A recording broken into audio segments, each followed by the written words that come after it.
नमस्कार दोस्तों, स्वागत है आपका अपने YouTube चैनल विजय की ओर पर। तो दोस्तों, नंबर सिस्टम की क्लास को आगे बढ़ाते हुए स्टार्ट करते हैं आज की अपनी क्लास। और पिछली क्लास विभाज्यता के नियमों से जो संबंधित प्रश्न थे वो अपने करे थे, तो उसी क्लास को आगे बढ़ाते हुए करते हैं कुछ और प्रश्नों को। तो जो पहला प्रश्न है अपना वो है इसमें कि भाई यदि 10 अंकीय संख्या और ये इतनी 10 अंकीय संख्या है 88 से भाज्य है तो x प्लस वाई का न्यूनतम मान हमें बताना है और ये इसके विकल्प दे रखे हैं। तो ये सवाल करेंगे अपने, तो किस तरह से करेंगे, इसमें डिवाइड करना है हमें 88 से, यानी 88 से भाज्य है ये संख्या और बताना है कि भी x और y की जगह क्या क्या मान पॉसिबल हैं और क्या क्या मान आ सकते हैं। ठीक है, ये इस तरह से। तो इसे कैसे करेंगे, तो हम क्या करेंगे भी 88 को फैक्टर कर लेंगे दो भागों में। 88 के फैक्टर कैसे कर सकते हैं, इसे फैक्टर कर सकते हैं 8 और 11, यानी 88 जो है वो मल्टीपल है 8 और 11 का। तो इसका मतलब है अगर ये संख्या 88 से पूरा पूरा भाजित होगी तो वो 8 से भी और 11 से भी पूरा पूरा भाजित जरूर होगी। तो हम सबसे पहले लगाएंगे 8 का रूल। ठीक है, तो 8 का जो विभाज्यता का नियम है वो क्या कहता है कि अगर कोई संख्या के या किसी संख्या के लास्ट की 3 डिजिट अगर 8 से डिवाइड हो जाती हैं तो वो संख्या भी 8 से पूरा पूरा डिवाइड हो जाएगी। तो हम सबसे पहले इसी आधार पर लगाएंगे इसमें, इसकी अगर लास्ट की 3 डिजिट लें इस संख्या की तो कितनी है 8/2। इसकी जो लास्ट की 3 डिजिट हैं वो कितनी है 8/2। अब ये हमें किससे भाग करना है, ये भाजित करनी है 8 से। अगर 8 से ये पूरी पूरी भाग करनी है तो y का क्या मान लगाना है, तो देखो इसे किस तरह से लगाएंगे, इसे y का मान हम सबसे पहले क्या रखेंगे, पुट करना पड़ेगा हमें 0 1 फिर 2 फिर 3 फिर इस तरह से 9 तक हमें लगा के देखना होगा और ये देखना होगा कि कौन सी संख्या रखने से y की जगह और ये पूरी संख्या कट जाएगी। तो देखो सबसे पहले अगर हम 0 लगाएंगे यहाँ पे तो 8 ही 8 और 2 बच जाएगा शेष पर। तो इसका मतलब है कि 0 लगाने से आंसर ना आएगा तो y का मान 0 ना हो सकता। अगर हम इसकी जगह 1 लगा दें तो 8 ही 8 फिर 12 4 शेष बच जाएगा तो 1 भी आंसर ना हो सकता।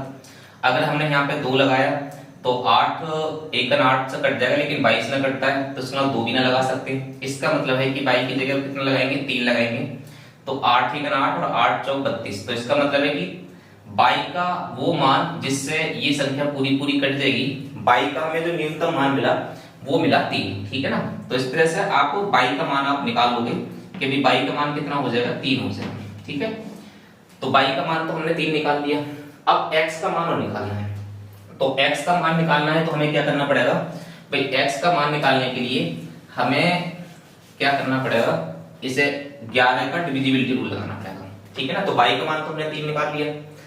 अब जब हम 11 से निकालेंगे इसे तो किस तरह से करेंगे भाई, y की जगह तो हमें लगाना है 3। ठीक है, अब ये संख्या बनी हमारे पास में 1 3 3 0 x 5 5 8 3 2। ठीक है ना, तो y का मान तो हमें मिल गया, अब बस x का निकालना है।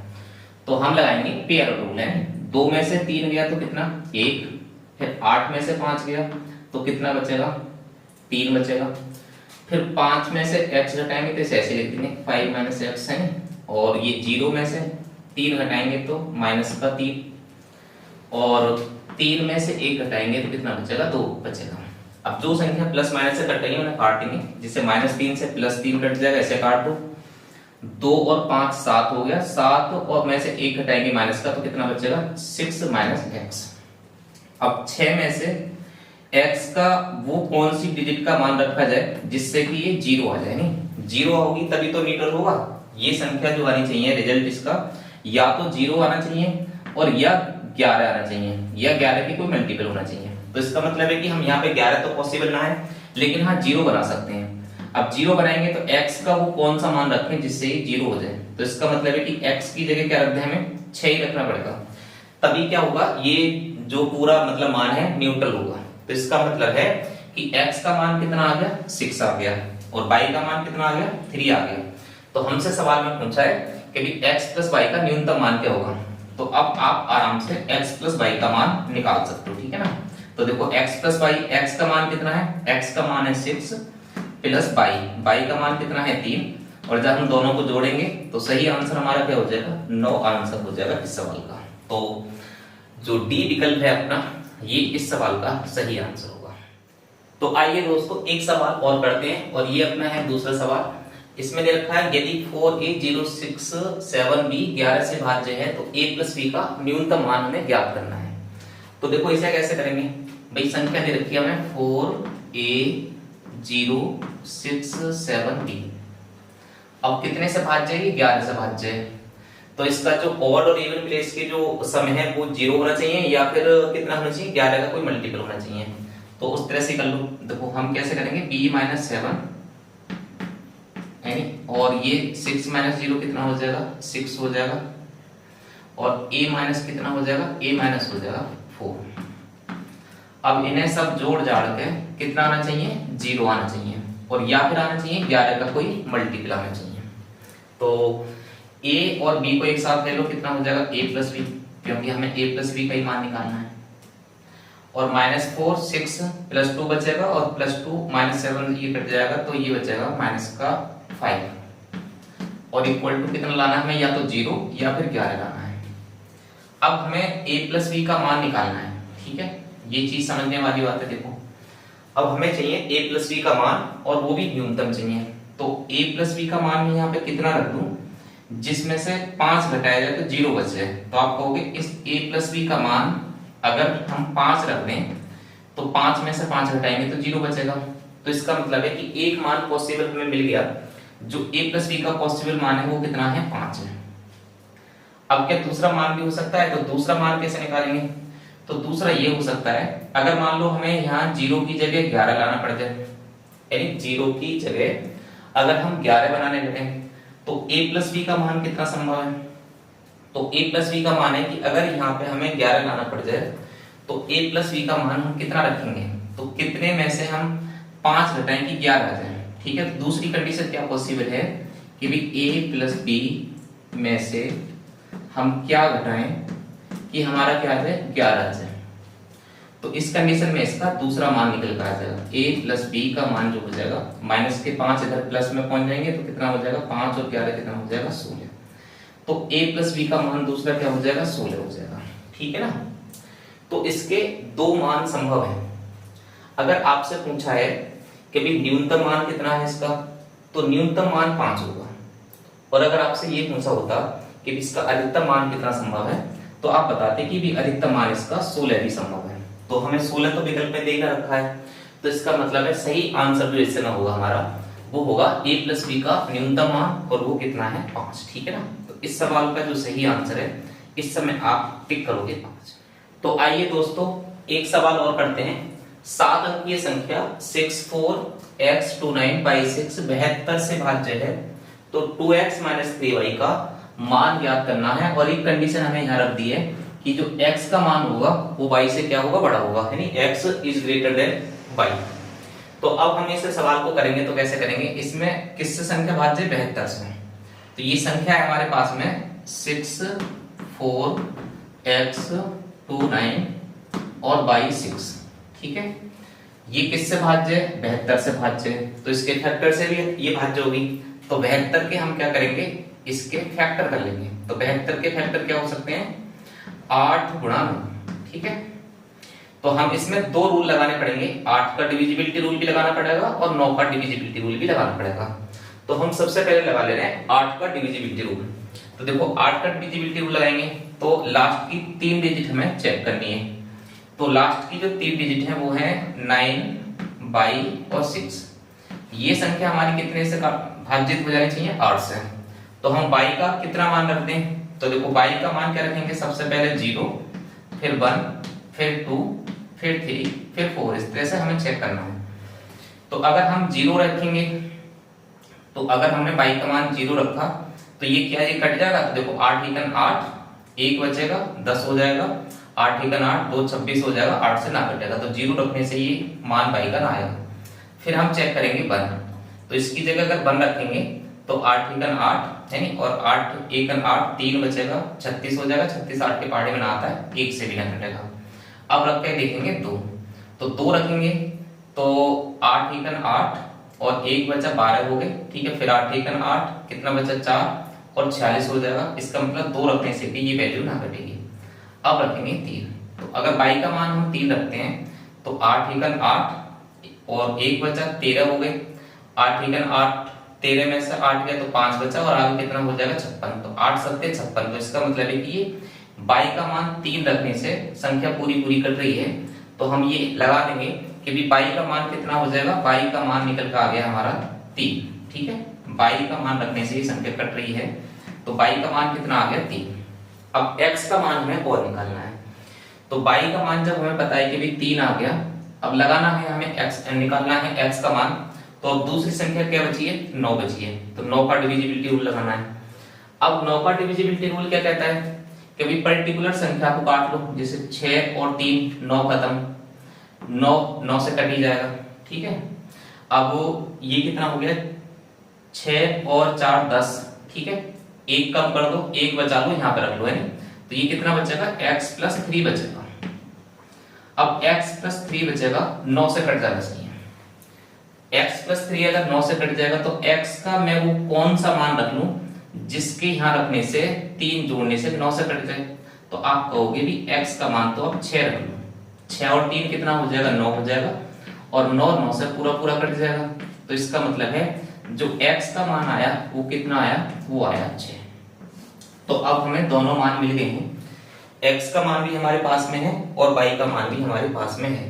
तो अब हम किसका मान निकालना है, 2x - 3y का मान हमें निकालना है। तो देखो 2x का मान कितना लगाना है, 6। और देखो वो वाली कंडीशन भी हमारी फुलफिल हो गई है, x > y होना चाहिए था। तो देखो x का मान जो है 6 निकल का आया, y का मान 3 निकल का आया, x जो है > है y से। ठीक है, तो ये वाली कंडीशन भी हमारी पूरी हो गई। अब इस वाले सवाल में लगा दो, है नहीं। तो जब हम इस पे x और y का मान लगाएंगे तो ये हो जाएगा 2, x का मान कितना है 6, तो 2 की 6 से गुणा कराएंगे तो कितना हो जाएगा 12, माइनस 3 × y, तो y का मान कितना है 3 है, तो 3 × 3 कितना हो जाएगा 9। 12 में से 9 घटाएंगे, 3 × 3 है, यहाँ पे कितना है 3, ये 3y है ना, तो y का मान कितना 3, तो 3 3 कितना हो जाएगा 9। 12 में से 9 घटाएंगे तो कितना आंसर आएगा 3 आएगा। तो इस सवाल का जो सही आंसर है वो होगा 9। ठीक है, तो इस तरह से आराम से ये सवाल किया जा सकता है। तो आइए इससे नेक्स्ट क्वेश्चन करते हैं। तो दोस्तों नेक्स्ट क्वेश्चन है 4th अपना, और इसमें ये सवाल दे रखा है कि ABC 6 अंकीय संख्या किससे भाज्य है। अब हमें ये बताना है। तो देखिए अच्छा सवाल है। अब इसमें हमें क्या दे रखा है, ABC दे रखा है, कोई भी डिजिट ना दे रखी है, 6 अंकीय डिजिटीय संख्या है, 6 अंकीय संख्या है। तो हमें ये बताना है कि इसमें से कौन सा इसका आंसर होगा। तो देखो एक बात यहाँ पे समझनी पड़ेगी आपको कि अगर कोई संख्या 3 अंकों की दोहराव करती है, यानी देखो ABC अगर कोई अंख्या 3 अंकों का दोहराव लेके आती है, 3 अंकों के दोहराव से अगर कोई संख्या बनती है तो वो संख्या 7 से भी कटती है, 11 से भी कटती है, 13 से भी कटती है और 1001 से भी कटती है। ठीक है ना। देखो मैं पहले इस बात को समझाता हूं। अगर बात करें 7 की, 11 की और 13 की, ठीक है, अगर तीनों अंकों की गुणा कराएंगे तो ये कितना आएगा, देखो 77 और गुणा 13, तो ये हो जाएगा 13 सत्ते 91 और 13 सत्ते 91 और 9 कितना हो जाएगा 100।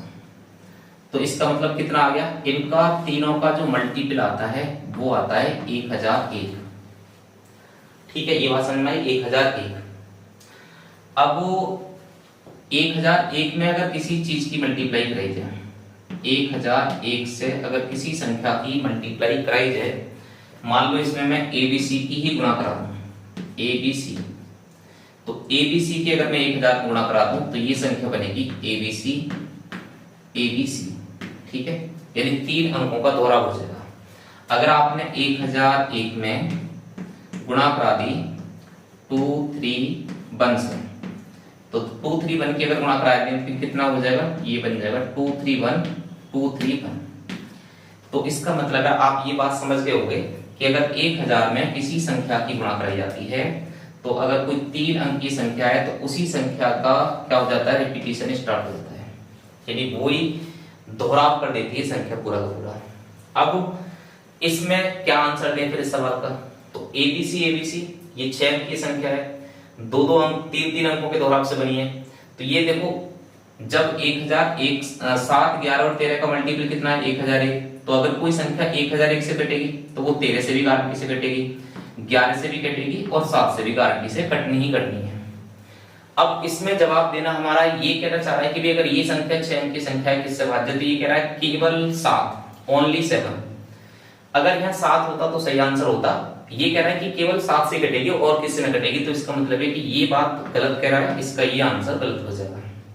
फिर यहाँ पे भी शब्द ओनली लगा दिया है, तो ये 7 से भी कटती है, 11 से भी कटेगी, तो इसका मतलब ये भी ओनली गलत लगा दिया है नहीं, तो इसका मतलब ये भी गलत हो जाएगा और ये भी गलत हो जाएगा, तेरे भी। इसका जो सही आंसर होगा, केवल ओनली यहाँ पे लगा हुआ ना है, तो इसका मतलब है कि सही आंसर क्या होगा 1001, यानी ये जो संख्या है वो 1001 से पूरा पूरा कट जाएगी।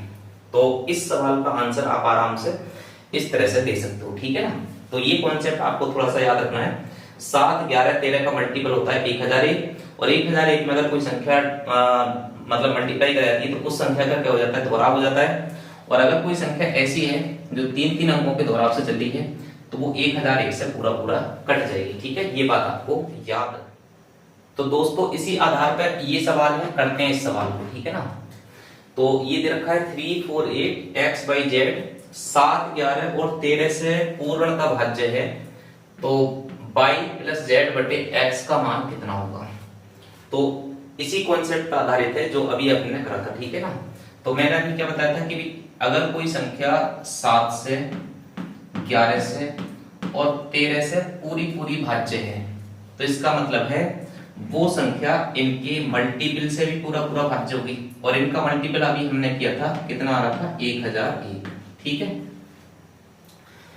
अब 7, 11, 13 से ये संख्या अगर भाज्य है तो इसका मतलब है कि 1001 से भी ये संख्या पूरा पूरा कट जाएगी। अगर ये संख्या 1001 से कट जाएगी तो 1001 से अगर कोई संख्या कटती है तो वो 3 अंकों का दोहराव लेके चलती है, यानी एबीसी एबीसी इस तरह से। तो इसका मतलब है अगर हमें ये बात पता है कि 7, 11, 13 से जो संख्या कटेगी वो 1001 से भी कटेगी, और 1001 से जो संख्या कटेगी उस संख्या जो बनेगी 1001 से मल्टीपल में वो 3 अंकों के दोहराव से बनने वाली है।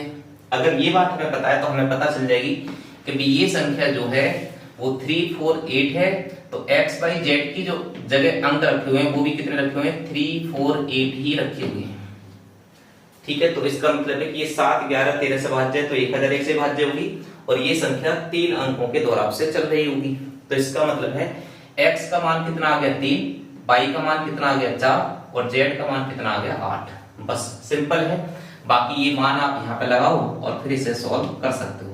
तो देखो y का मान 4 और z का मान कितना है 8, तो 4 और 8 कितना हो गया 12, और x का मान कितना है, x का मान है 3 से इसे भाग करेंगे तो कितना आंसर हो जाएगा 4, हमारे इस सवाल का आंसर हो जाएगा। तो जो सही आंसर होगा हमारा वो होगा ऑप्शन ए, ठीक है। तो इस तरह के सवाल को किया जा सकता है। तो आइए दोस्तों ये सवाल और करते हैं, ठीक है। तो ये सवाल क्या है, 8 अंकीय संख्या 4432 A43B 9 और 5 से भाज्य है, तो a प्लस b का मान हमें ज्ञात करना है। तो देखो किस तरह से करेंगे, ये जो संख्या है हमारी कितने से भाज्य है, 9 और 5 से। अगर ये संख्या 9 और 5 से भाज्य है तो हम सबसे पहले लगाएंगे 5 का डिविजिबिलिटी रूल, ठीक है। 5 का डिविजिबिलिटी रूल लगाना आसान है।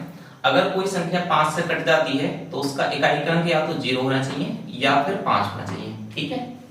तो इसका मतलब है अगर हम इसमें डिविजिबिलिटी रूल लगाएंगे तो b का जो मान पॉसिबल है वो या तो 0 रखा जा सकता है, क्योंकि b यूनिट डिजिट पे रखा है, तो या तो 0 b का मान 0 होगा या फिर क्या रख सकते हैं 5 रख सकते हैं, ठीक है ना। तो b के तो ये दो ही मान पॉसिबल है, या तो हम 0 लगा लें या 5 लगा लें। अब हम क्या करेंगे, पहले लगा के देखेंगे 0, ठीक है ना। पहले 0 लगा के देखेंगे तब a का मान निकालेंगे, फिर 5 से भी लगा के देख लेंगे, दोनों तरीके से करके देख रहे हैं। तो हम सबसे पहले 0 लगा ले रहे हैं, b का मान 0। अब दूसरा जो डिविजिबिलिटी रूल लगाएंगे वो किसका लगाएंगे, 9 का लगाएंगे। तो देखो ये संख्या है अपनी 4, 4, 3, 2, a 4, 3 और b का मान हम कितना मान रहे हैं, 0 मान के चल रहे हैं पहले, ठीक है ना। तब देखेंगे कि a प्लस b का मान कितना आएगा। अब दूसरा डिविजिबिलिटी रूल लगाना है हमें, किसका, 9 का लगाना है। तो ये संख्या पूरी की पूरी 9 से कट जाएगी, लेकिन कब कट जाएगी, जब इसका डिजिट सम 9 से डिवाइड हो जाएगा। तो पहले इसका डिजिट सम खत्म कर दे रहे हैं, देखो इसे करेंगे तो 4 और 3 7, 7 और 2 9, ठीक है। 3 और 4 7, 7 और 2 यहां से ले लो 9, कितना बचेगा 2 बचेगा। तो इसका मतलब कुल मिलाकर कितना बचा 2 प्लस a बचा। अब 2 प्लस a ये 9 से डिवाइड करना है, तो a का मैं वो कौन सा मान रख दूं जिससे ये संख्या पूरी पूरी कट जाए। तो आप कहोगे a के स्थान पे अगर हम 7 रख दें तो ऊपर हो जाएगा 2 और 7 9, तो ये संख्या पूरी पूरी कट जाएगी। तो इसका मतलब है कि अगर हम b का मान अगर मैं 0 लगा रहा हूं तो a का मान कितना निकल कर आ रहा है, तो a का मान निकल कर आ रहा है 7, ठीक है। एक कंडीशन तो अपनी ये वाली बन गई। और यहां से अगर हम a प्लस b का मान निकालते हैं तो a प्लस b का मान कितना आएगा 0 और 7, तो कितना आएगा 7 ही आ रहा है, ठीक है। अब इसकी दूसरी कंडीशन अप्लाई करते हैं। दूसरी कंडीशन क्या है, मान लो अगर b का मान हम 5 अप्लाई कर दें। भाई यहाँ पे हमें ये तो बोला ना है कि भी a ग्रेटर देन b है, b ग्रेटर देन a है, इस तरह से। तो हम क्या करेंगे, अब 5 b का मान 5 अप्लाई करके देखेंगे। अगर हमने b का मान 5 लगाया, ठीक है ना, अब हम b का मान के ले रहे हैं 5 लगा के चले। b का मान हमने ले लिया 5। अब इस वाली संख्या में लगाएंगे 9 का डिविजिबिलिटी रूल, तो ये हो जाएगा तुम्हारा 4 4 3 2 a 4 3 और b का मान कितना लगाना है 5 लगाना है, ठीक है ना। अब देखो हमें फिर से 9 का डिविजिबिलिटी रूल लगाना है, तो हम क्या करेंगे 5 और 4 9 खत्म, ठीक है। और 4 और 3 7 और 2 9 खत्म। ये कितना बचा 4 और 3 कितना बचा 7 और प्लस a और बटे कितना बचा 9, ठीक है। अब हमें a का कितना मान रख दें कि ये संख्या पूरी पूरी कट जाए। तो आप कहोगे a के स्थान पर आप 2 रख लो, तो ये संख्या 7 और 2 9 हो जाएगी और 9 से पूरा पूरा कट जाएगा। तो इसका मतलब है कि a का मान यहां से कितना निकल कर आया, a का मान निकल कर आया 5, ठीक है। तो a का मान जो है कितना निकल कर आया 2, ठीक है ना। a का मान है यहां से 2, b का मान कितना है, जब b का मान 5 रखा हमने तो a का मान हमारा 2 निकल कर आया। अब यहां से अगर हम a प्लस b का मान निकालेंगे तो दोनों ही कंडीशन में हमारा मान बराबर आ रहा है। 5 और 2 कितना हो गया 7 हो गया। तो अगर हम b का मान 0 लगा के चल रहे हैं तब भी a प्लस b का मान 7 आ रहा है, और अगर हम 5 लगा के चल रहे हैं तब भी a प्लस b का मान 7 ही आ रहा है। तो दोनों ही कंडीशन से ये सवाल किया जा सकता है। तो इसका जो सही आंसर होगा वो कितना होगा, वो 7 होगा, ठीक है। तो आशा करता हूं कि ये क्लास आपको समझ में आ रही होगी और ये जो सवाल मैं आपको करा रहा हूं ये सही तरीके से आपको समझ में आ रहे होंगे। तो इसी के साथ आज की अपनी क्लास यहीं पर एंड करते हैं और मिलते हैं नेक्स्ट क्लास में जल्दी ही। नमस्कार, जय हिंद, जय भारत।